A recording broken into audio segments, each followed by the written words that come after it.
Good day and welcome to the Q3 2025 Walker & Dunlop Incorporated earnings call. Today's conference is being recorded. At this time, I'd like to turn the conference over to Ms. Kelsey Duffy. Please go ahead. Thank you, and good morning, everyone.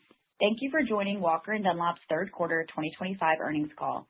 I have with me this morning our Chairman and CEO, Willie Walker, and our CFO, Greg Florkowski. This call is being webcast live on our website, and a recording will be available later today. Both our earnings press release and website provide details on accessing the archive webcast. This morning, we posted our earnings release and presentation to the investor relations section of our website, www.walkerdunlop.com. These slides serve as a reference point for some of what Willie and Greg will touch on during the call. Please also note that we will reference the non-GAAP financial metrics, adjusted EBITDA, and adjusted core EPS during the course of this call. Please refer to the appendix of the earnings presentation for a reconciliation of these non-GAAP financial metrics. Investors are urged to carefully read the forward-looking statements language in our earnings release. Statements made on this call, which are not historical facts, may be deemed forward-looking statements within the meaning of the Private Securities Litigation Reform Act of 1995. Forward-looking statements describe our current expectations, and actual results may differ materially. Walker & Dunlop is under no obligation to update or alter our forward-looking statements, whether as a result of new information, future events, or otherwise, and we expressly disclaim any obligation to do so. More detailed information about risk factors can be found in our annual and quarterly reports filed with the SEC. I will now turn the call over to Willie. Thank you, Kelsey, and good morning, everyone. Our third quarter financial results underscore an improving commercial real estate market and Walker & Dunlop's strong brand and market position. Pent-up demand for assets and a material increase in the supply of debt capital drove increased transaction volumes across our platform, generating $15.5 billion of total transaction volume on the quarter, up 34% year over year. Strong transaction activity across all capital markets executions, sales, debt financing, equity, and structured finance, investment banking, research, and appraisals led to third quarter revenues of $338 million and 98 cents of diluted earnings per share, up 16 and 15% respectively year over year. Adjusted EBITDA grew 4% to $82 million, and adjusted core EPS increased 3% to $1.22. With the 10-year sitting just above 4% and a strong forward pipeline, we expect a gradual increase in commercial real estate capital markets activity to continue forward. The 34% increase in total transaction volume to $15.5 billion was led by an extremely active quarter of lending with Freddie Mac, up 137% to $3.7 billion, along with solid growth in Fannie Mae volumes, up 7% to $2.1 billion. It is important to note that while the growth in GSE lending and W&D's market share is fantastic, the mortgage servicing rights associated with our GSE business have decreased significantly due to the majority of our loans being 5-year loans versus 10-year loans. This shift, which began in 2023, has a large impact on the capitalized mortgage servicing rights we book, as Greg will speak to momentarily. But given the growth we are seeing from both existing and new clients to W&D, this shorter duration presents a huge opportunity for asset refinancing and/or sales over the next 2 to 5 years.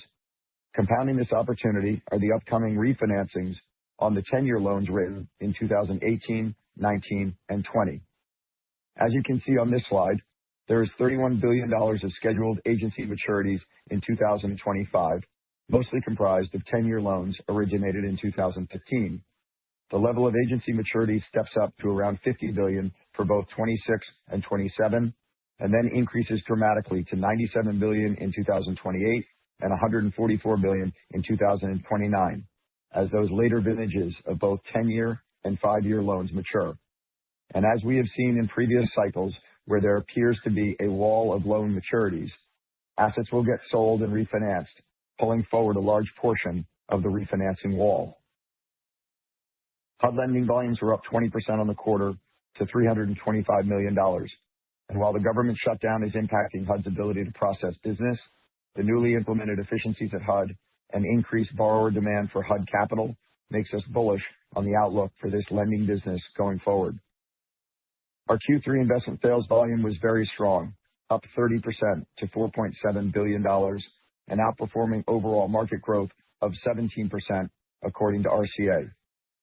While oversupplied high-growth markets such as Austin and Nashville, where our team sold $3.5 billion of assets in 2021 and 2022, are still struggling and not seeing much sales activity, gateway cities and their suburbs have operating fundamentals attracting capital.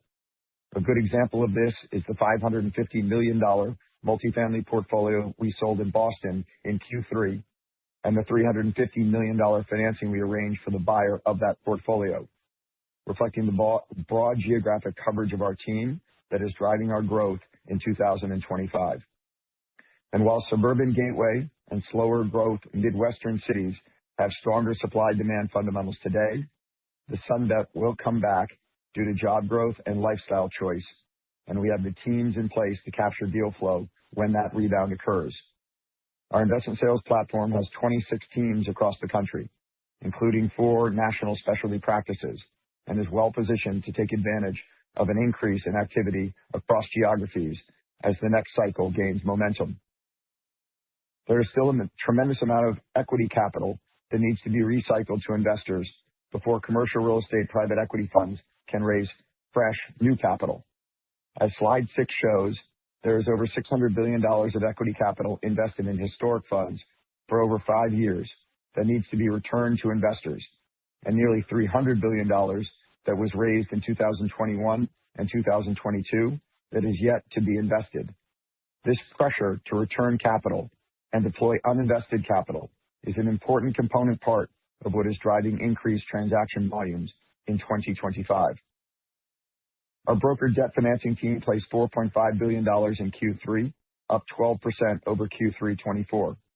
Debt funds, banks, and life insurance companies are all active in the marketplace, increasing liquidity, which in turn is beginning to drive down cap rates. Our technology-enabled businesses of small balance lending and appraisals continue to grow, with apprise revenues up 21% in the quarter and small balance lending revenues up 69%. We continue to invest in customer-facing technology like Client Navigator, our digital experience for W&D clients. We currently have over 2,700 clients actively monitoring their loans and properties through this portal. Similarly, our clients are increasingly using W&D Suite, a new web-based software that provides instantaneous market and asset-level insights. Galaxy, our proprietary loan database, continues to source new clients and loans for W&D, with 16% of our transaction volume year-to-date being with new clients and 68% of our refinancing volume being new loans to Walker & Dunlop. Our success continuing to broaden our client base and win loans from our competitors is a testament to the powerful combination of our talented bankers and brokers, innovative technology, and exceptional customer service.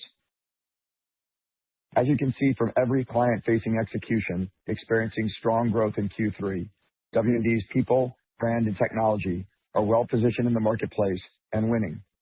We see the secular tailwinds behind our business: almost 3 years of pent-up demand, lower interest rates, and the need to recycle capital to investors for future investment, continuing over the next several years as the economy continues to grow and commercial real estate fundamentals improve.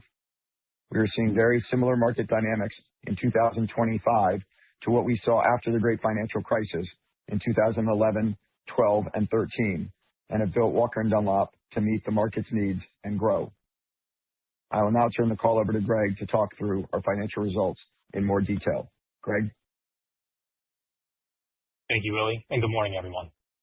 As Willie just outlined, the continued momentum of the commercial real estate transaction markets drove growth across every one of our product offerings in Q3 25. Both of our operating segments, capital markets and servicing and asset management, grew revenues this quarter, reflecting the strength of our overall business model as the market continues to improve. Diving into our segments, our capital markets team continued to build momentum, delivering volume growth across every product offering this quarter when compared to the year-ago quarter. As a result, loan origination fees grew 32%, property sales broker fees grew 37%, and MSR revenues increased 12% year-over-year. Over the past 2 years, we highlighted 2 trends in our GSE lending volumes. The first is a shift away from 10-year loan products towards shorter duration 5-year products. As this graph shows, back in 2020, 82% of W&D's GSE lending was 10-year or longer paper, and 0% was 5-year. Fast forward to today, and those numbers have essentially inverted. Year to date in 2025, 23% of loans are 10-year or longer, while 60% are 5-year. The second trend we have seen over the past 2 years is tighter servicing fees due to the higher interest rate environment. Both of these trends continue this quarter, which led to lower valuations for our non-cash MSRs. So even though the 64% growth in GSE lending volumes this quarter was fantastic, it only drove a 12% increase in our non-cash MSR revenues compared to the year-ago quarter. These clients are part of our ecosystem, and their loans are now in our servicing portfolio, and we will be in the pole position to address those loans for our clients as they prepare to transact over the next 5 years. As shown on slide 9, total capital markets segment revenues grew 26% year over year. Net income grew 28% to $28 million, and adjusted EBITDA improved 83% to a loss of less than $1 million. This segment's performance this quarter is a reflection of the team on the field and what they are capable of delivering as market conditions continue improving. We expect to see more quarters like this as momentum in the markets continue building. Our servicing and asset management, or SAM segment, grew third quarter total revenues by 4% year over year, as shown on slide 10. Our $139 billion servicing portfolio continues to generate steady cash servicing fees that grew 4% this quarter. Our placement fees and other interest income also grew this quarter by 5%, even though short-term interest rates declined year over year.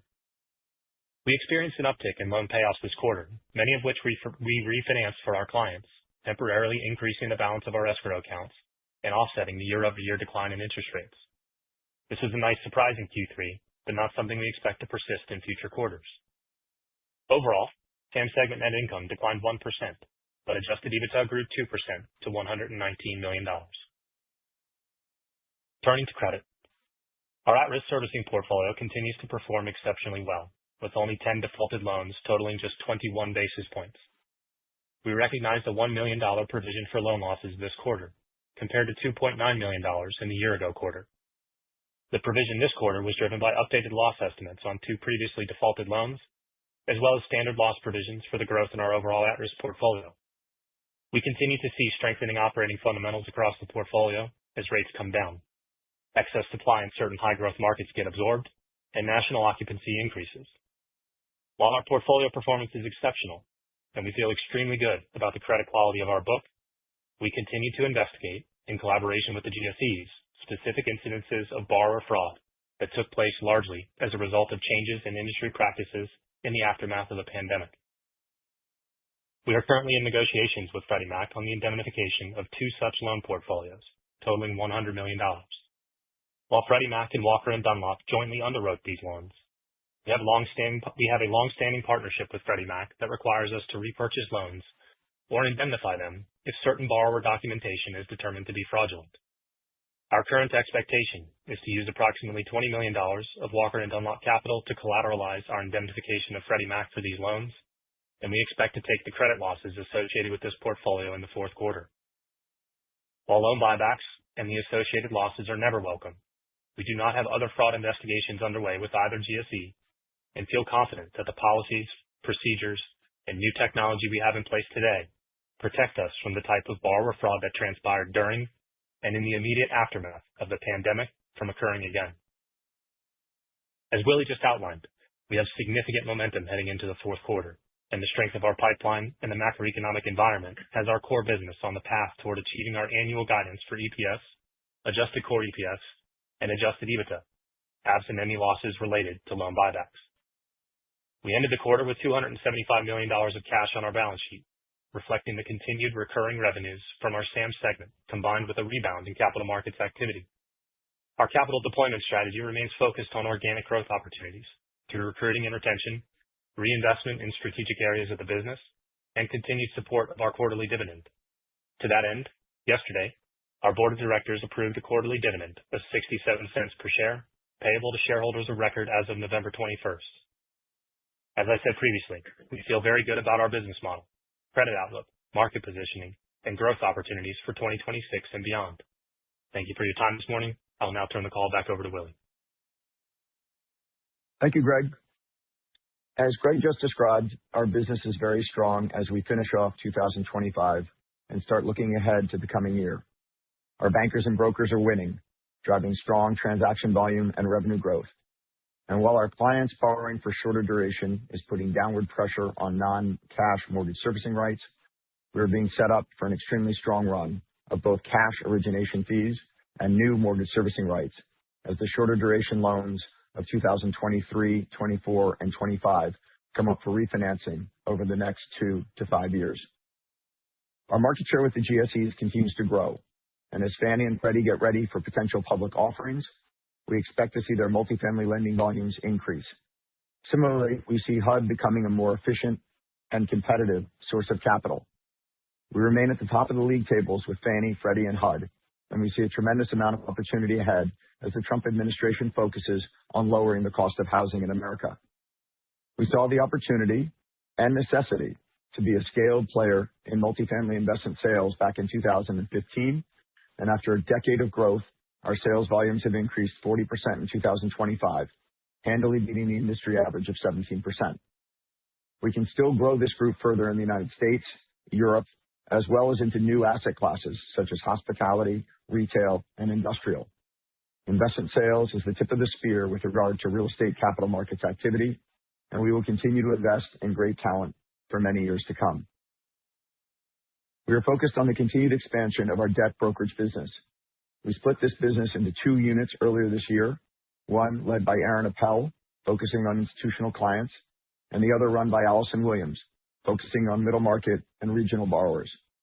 Both of these groups have a massive total addressable market of almost $3 trillion of refinancing volume based on our contractual maturities over the next 5 years. We will both add bankers and brokers as well as expand our investment sales business to make W&D as competitive in banking the retail, hospitality, and industrial sectors as we are in multifamily. Given the strong total transaction volume we closed in Q3 and the strength of our Q4 pipeline, it is clear that our bankers and brokers are meeting their clients' broad needs today. Year to date, our annualized average transaction volume per banker broker is $220 million, ahead of our 2025 goal of $200 million per banker broker and tracking towards our 2021 peak of $311 million. We see data becoming increasingly important to us and our clients. As I mentioned earlier, our Galaxy database continues to identify new clients and loans to W&D. Our client portal, developed completely in-house, provides our borrowers with data on their loans and portfolio of assets that we believe is unique and differentiating in the marketplace. And while there are multitudes of point solutions for technology and data in the marketplace today, we see the combination of our people, technology, and data as the way to differentiate us today and going forward. Aggregating data from our Zelman research, brokers' opinions of value, appraisals, loan underwriting, and servicing portfolio to identify trends and investment opportunities for our clients is where we will continue to invest. W&D is the 10th largest commercial loan servicer in the United States. We have invested heavily in people and technology and believe we have one of the best servicing platforms in the world. But we know there are economies of scale we can gain by expanding our servicing business by either buying mortgage servicing rights or increasing our loan origination capabilities significantly. Our fund management business continues to grow, but we need to raise more capital. In 2025, our team will invest just under $1 billion of capital in debt and equity investments, and over half of that deal flow was sourced by Walker & Dunlop bankers and brokers. We see great value in both our fund management professionals' ability to structure and deploy capital, as well as our large distribution network of 225 bankers and brokers across the country who have placed $28 billion of capital year to date. We are extremely focused on growing our fund management business by raising additional capital vehicles to meet our clients' varying capital needs. We see the continued institutionalization of the commercial real estate industry as capital raising and technology become more differentiators. W&D has best-in-class point solutions in lending, property brokerage, research, and appraisals, with the very real opportunity to combine these service offerings into a scaled suite to the institutional investor community. Our capital markets group is increasingly selling more than one service to our clients: debt financing along with investment sales, or fund valuation services along with research. The opportunities for growth in our industry with W&D's people, brand, and technology are enormous, and the challenge and opportunity over the coming years will be to integrate our service offerings to meet the needs of our customers, particularly institutional investors, where we see capital and assets aggregating. Finally, our brand could not be stronger.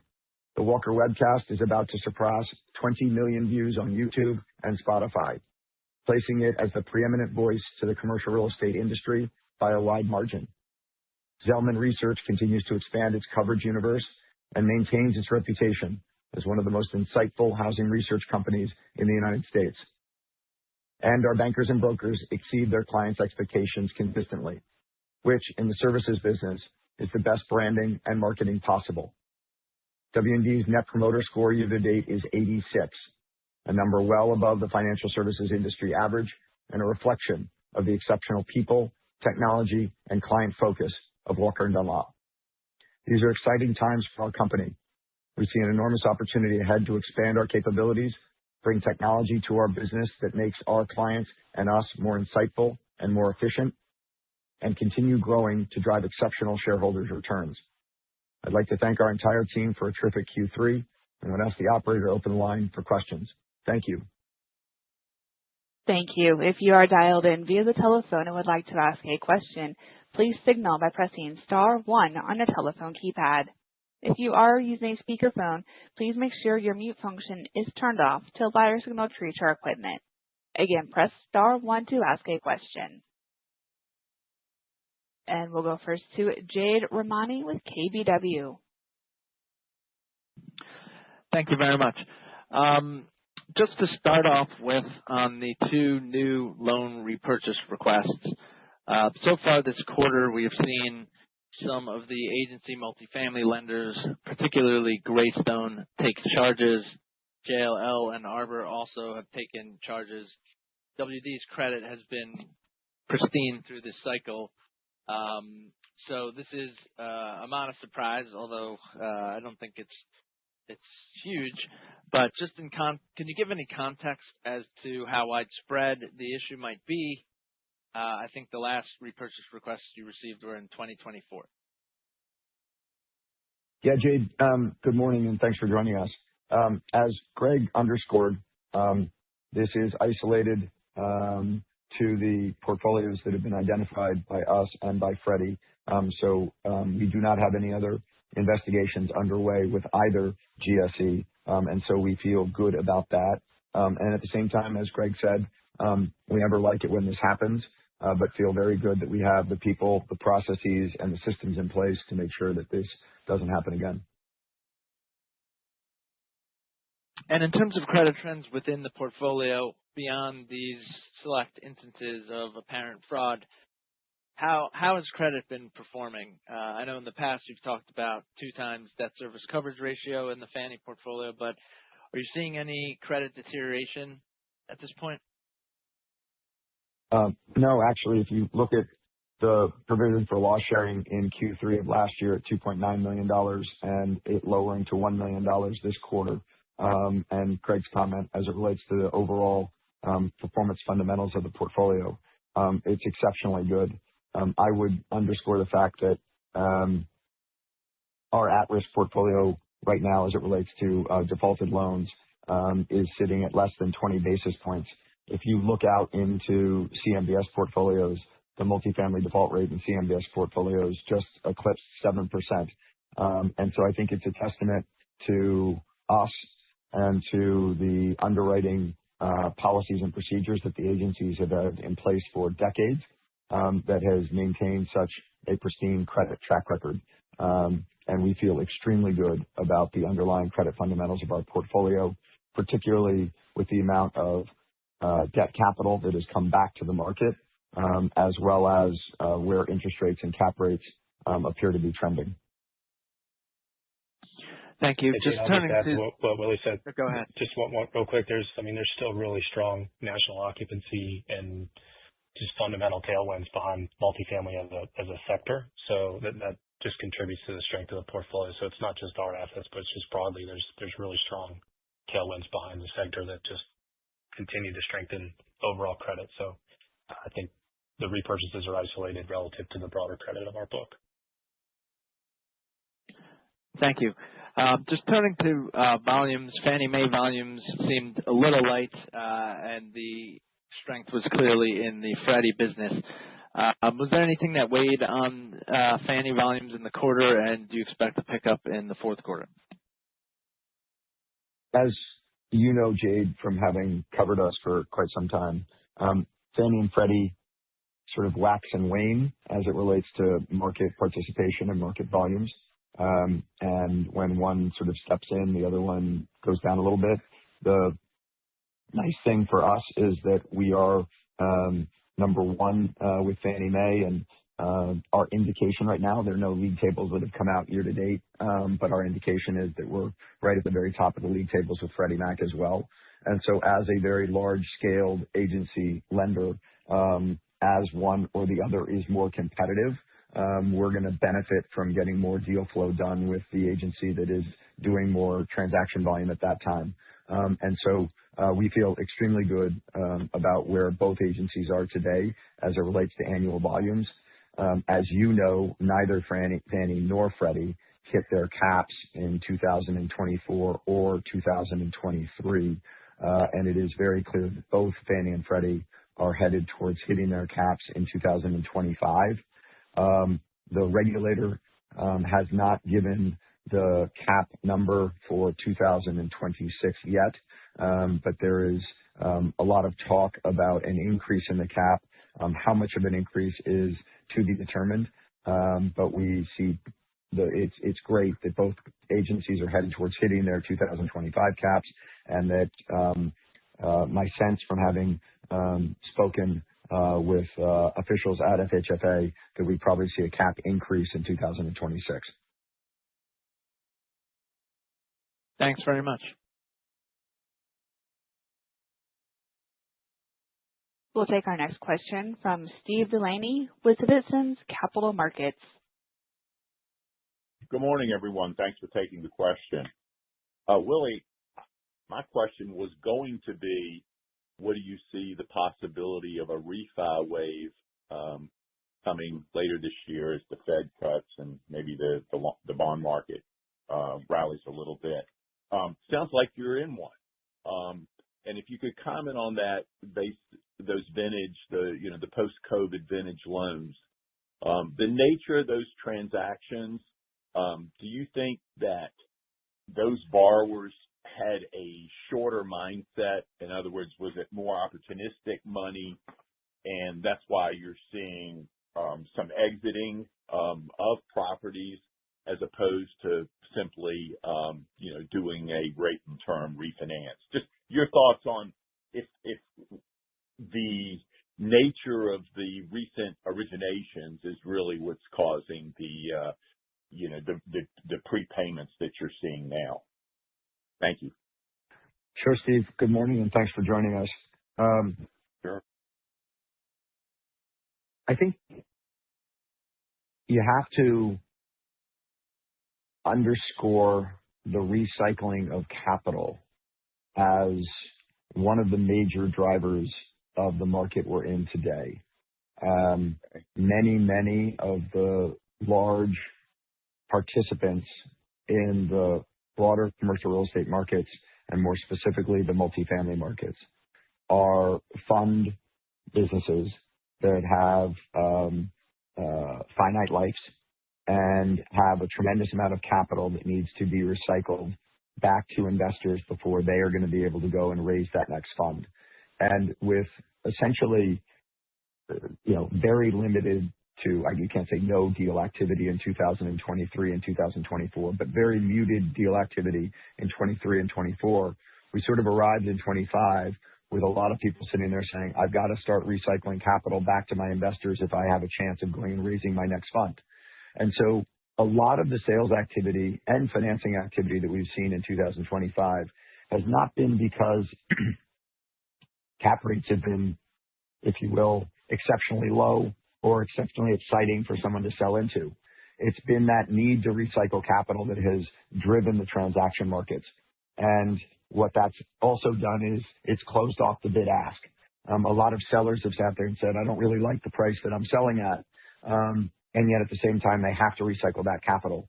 So they have, to some degree, capitulated on the pricing of the market and allowed the buyer to step in and buy the asset at a price that they find to be attractive. And so throughout the year, we've seen that bid ask shrink. The beginning of the year was much wider, and it's gotten tighter and tighter. Interest rates have obviously played into that, making it so that both on the buy side, you're buying the asset at a relatively cheaper price. We've also seen cap rates come down modestly. I think that what we're now looking at is, with that transaction volume going on, you now have buyers and sellers back in the market. That bid ask has come down, which just drives transaction activity. And it's getting a lot of people off the sidelines, if you will. And so you know this, Steve, we're in a cyclical business. We have been in a down cycle for the last 3 years since the Great Tightening began. And we're now starting that next cycle. And it's not just happening at Walker & Dunlop. If you look at the commentary of all of our competitor firms on their Q3 capital markets activity, there is pretty widespread commentary that transaction volumes are picking up. I would also say that everyone has been very tempered in their commentary to say this is a slow build back to where we were at the end of the last cycle. I don't think anybody is saying there's some, massive amount of activity that's going to happen in the upcoming quarter, because I think everyone's, quite honestly, a little, scared to get over their skis and say, hey, this is going to be game on. But we clearly, from looking at our transaction volumes from Q1 to Q2, Q2 to Q3, and what we're looking in our forward pipeline for Q4, are seeing a resurgence of activity in the real estate capital markets. Interesting. And it sounds like the loan product has definitely shifted to a 5-year, more demand for a 5-year term than a 10-year term, if I heard you correctly. What are you quoting a 5-year Fannie or Freddie multifamily loan at? Just a range of what you're quoting the coupon at today for 5 years.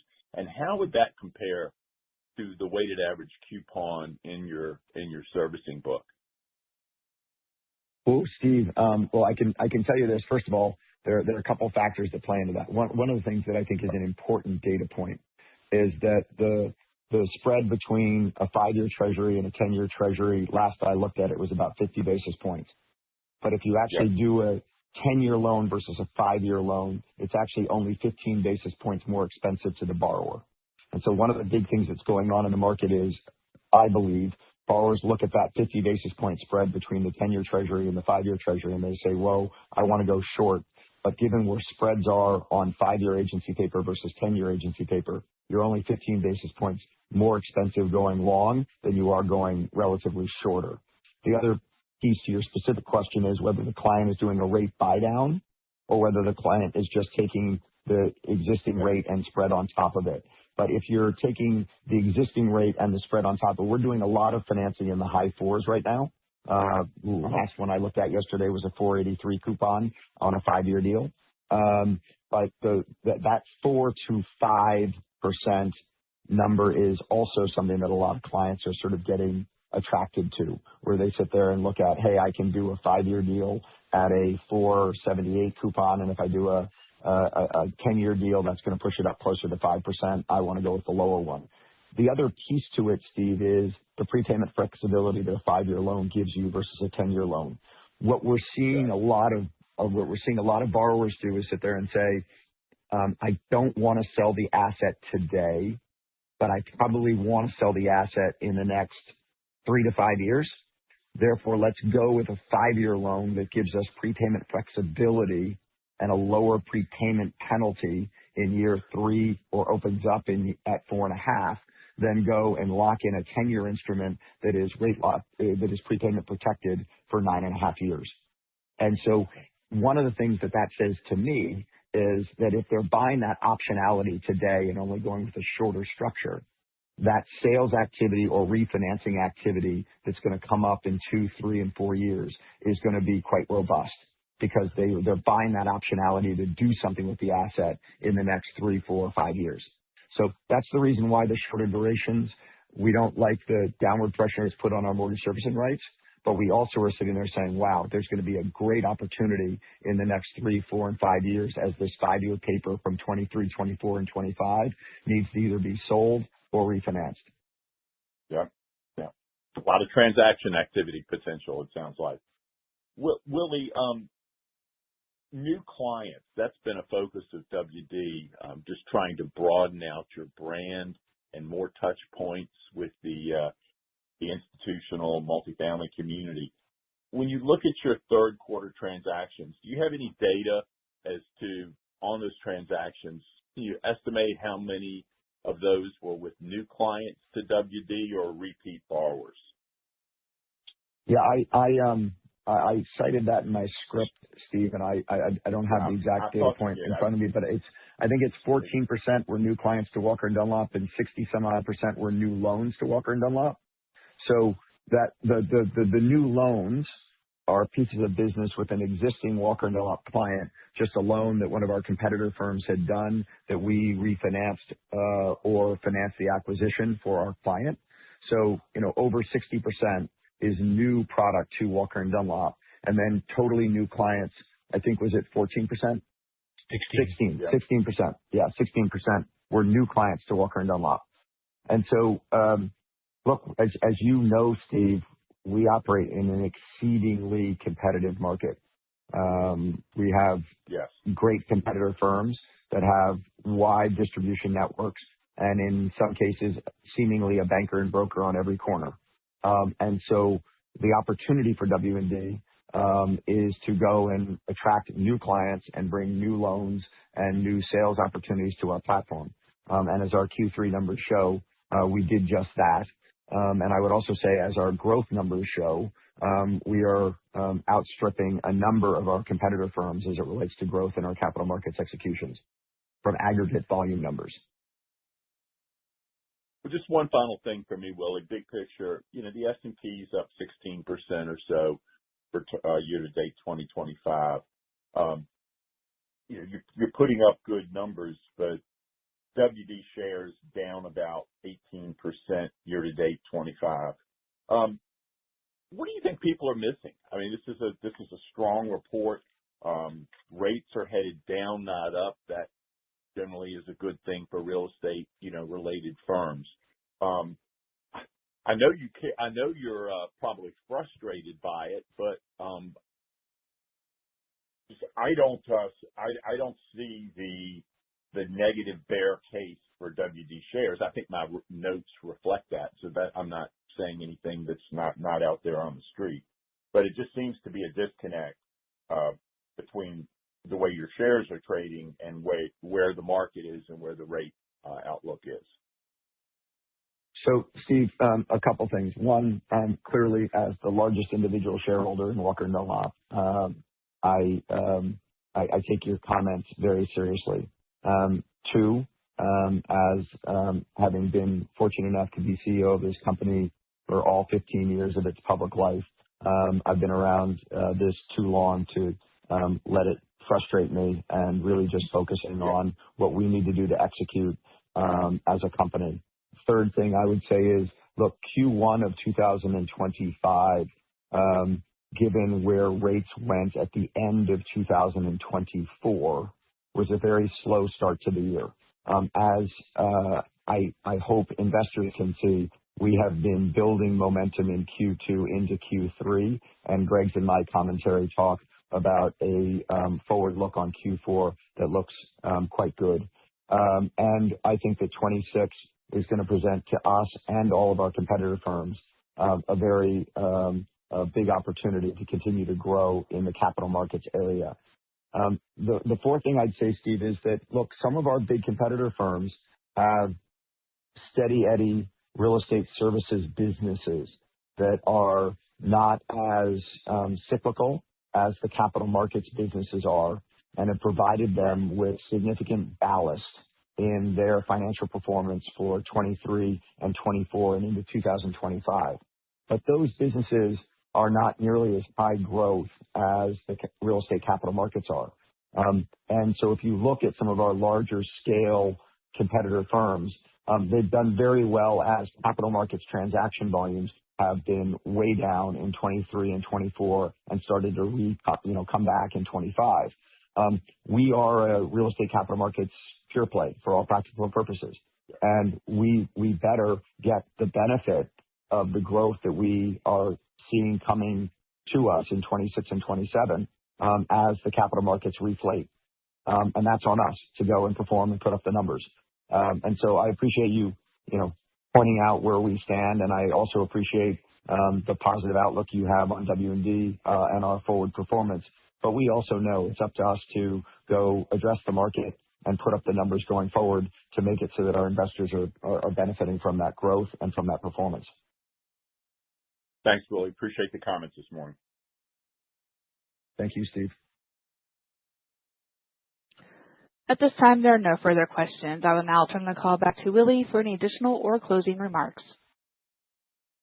Just want to thank everyone for joining us this morning. Thank the W&D for a fantastic Q3. And I wish everyone a very nice day and end of the week. Thank you very much, operator. Thank you. This does conclude today's conference. We thank you for your participation.